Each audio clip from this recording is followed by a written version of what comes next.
तो ये बंदा ये स्लाइम तुम्हारे फेवरेट कैरेक्टर्स जैसे गोजो और सुकुना इनको हरा सकता है। एक मिनट गाली मत देना। इस वीडियो में बताऊंगा कि मैंने ऐसा क्यों बोला। वैसे ये गोजो और सुकुना दोनों को साथ में भी पेल सकता है। खैर, इस कैरेक्टर का नेम है रीमरू, बट ये हमेशा से स्लाइम नहीं था। अगर हमें ये जानना है कि कितना स्ट्रॉन्ग है और ये स्लाइम कैसे बना, तो हमें इस बंदे की स्टोरी समझनी पड़ेगी और इसको पावर्स कैसे मिली वो भी जानना पड़ेगा। और ये भी जानना पड़ेगा कि स्लाइम बनने के बाद इसका मन करता भी होगा कि नहीं।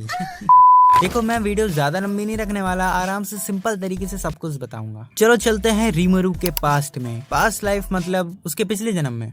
अपनी पिछली लाइफ में वो एक ह्यूमन था, इंसान हमारी तरह, और इसका नाम रीमरू नहीं था, इसका नाम था सातोरू योवाइमो किटकैट। नहीं, वो सातोरू नहीं, इसका नेम है मिकामी सातोरू। बंदा 37 इयर्स का है। हाँ, थोड़ा उम्रदार है, बट बेचारा स्टिल वर्जिन है। अस भाई अस, हमें कब मिलेगी रसियन।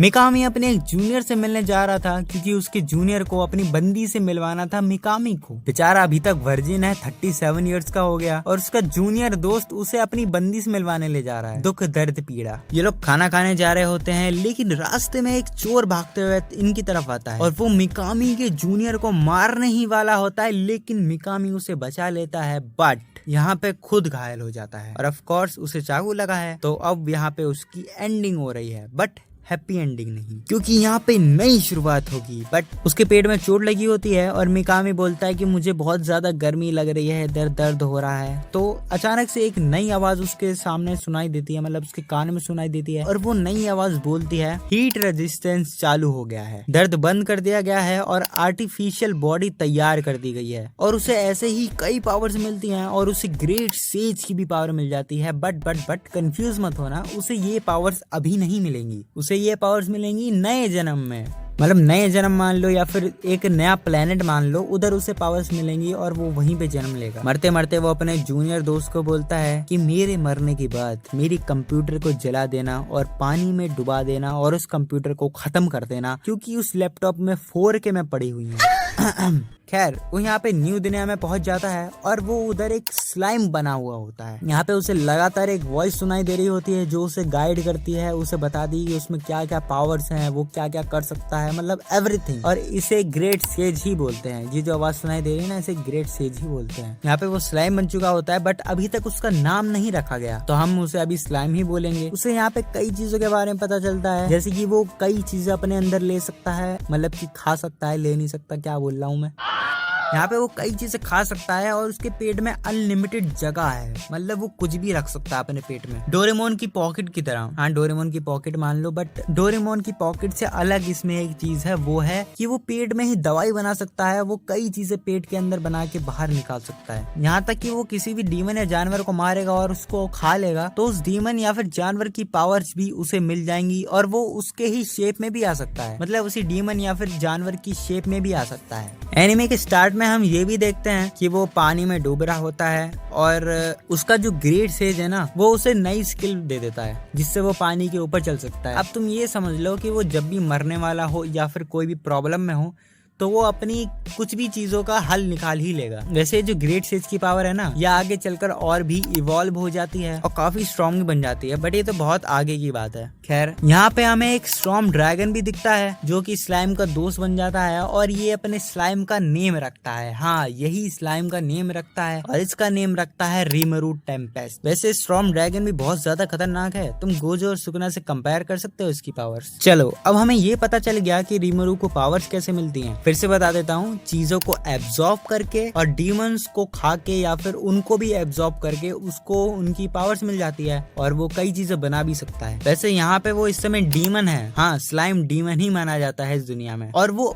कई महीनों और कई सालों बाद डीमन लॉर्ड भी बन जाता है, मतलब कि बहुत ही ताकतवर। और तुम ये समझ सकते हो कि डीमन लॉर्ड इतना पावरफुल होता है कि वो एक प्लेनेट को भी खत्म कर सकता है। एग्जाम्पल के तौर पर गोजो और सुकुना एक सिटी टाइप पोकेमोन बोल रहा हूँ यार, गोजो और सुकुना जो है सिटी टाइप बंदे हैं, मतलब कि ये बस सिटी को ही खत्म कर सकते हैं, करने को तो भाई साहब पूरी दुनिया को खत्म कर सकते हैं, लेकिन एक बार में ही वो एक सिटी को ही खत्म कर सकते हैं। बट यहाँ पे अपना जो रीमरू है वो पूरी दुनिया को खत्म कर सकता है, मतलब पूरे प्लेनेट को ही खत्म कर सकता है। एनीमे में रीमरू को कई स्ट्रॉन्ग बंदे भी मिलते हैं, कई दोस्त बनते हैं और कई लोग ऐसे भी मिलते हैं जो उसे बहुत मानते हैं, मतलब एक तरह से गॉड। और वो वहाँ पे एक सिटी भी बनाता है और रीमरू वहाँ का राजा भी बन जाता है। और उसके जो नीचे काम करते हैं ना बंदे, उसके नीचे वो बहुत ही ज्यादा ओवर पावर्ड बंदे हैं यार। तुम बहुत ही समझ लो बहुत ही ज्यादा स्ट्रॉन्ग। चलो बात करते हैं कौन कौन सी पावर्स हैं अपने रीमरू के अंदर। हाँ,